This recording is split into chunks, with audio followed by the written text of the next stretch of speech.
সালাত কায়েমকারী ব্যক্তিরাই সিদ্ধান্ত নিতে পারে সমাজ থেকে। শুক্রবার সকালে রাজধানীর কাকরাইলে ডিপ্লোমা ইঞ্জিনিয়ার্স ইনস্টিটিউশনে সদস্য সম্মেলনের আয়োজন করে বাংলাদেশ জামায়াতে ইসলামী।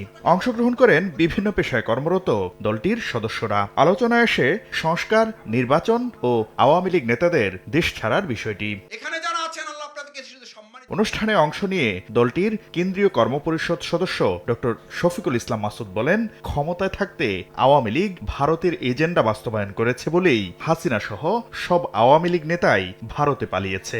এর জন্য তো আমরা শুনি না অন্য কোনো রাষ্ট্রে গেছেন, পালাইয়া গেলে ওখানে গেছেন, হেলিকপ্টারে ওখানে গেছেন, সীমান্ত পার হয়ে গেলে ওখানেই গেছেন। ওখানে যাওয়ার অর্থই হলো আপনারা ওই দেশের সিদ্ধান্তই আপনাদের বাস্তবায়ন করেছেন।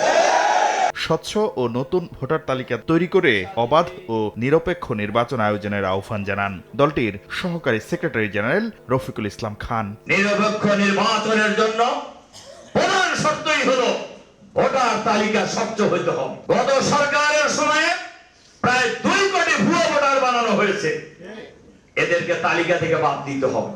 একনল হ্যান্ড ওয়াশ 100% প্যারাবেন ফ্রি, তাই নিরাপদ হাতের জন্য আস্থা রাখুন একনলে। এদিকে সকালে কেরানীগঞ্জে ঢাকা জেলা জামায়াতের কর্মী সম্মেলনে প্রধান অতিথির বক্তব্য রাখেন দলটির আমির ডাক্তার শফিকুর রহমান।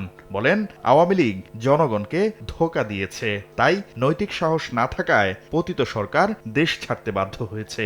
আমাদের ভিতরে অস্থিরতা নাই যে আজকেই নির্বাচন করে গদিতে বসতে হবে, কারণ এই গদি আল্লাহ যদি আমাদেরকে দান করেন, এটা আমাদের জন্য বিরাট এক পরীক্ষা হয়ে বোঝা হিসাবে আমাদের ঘাড়ে আসবে।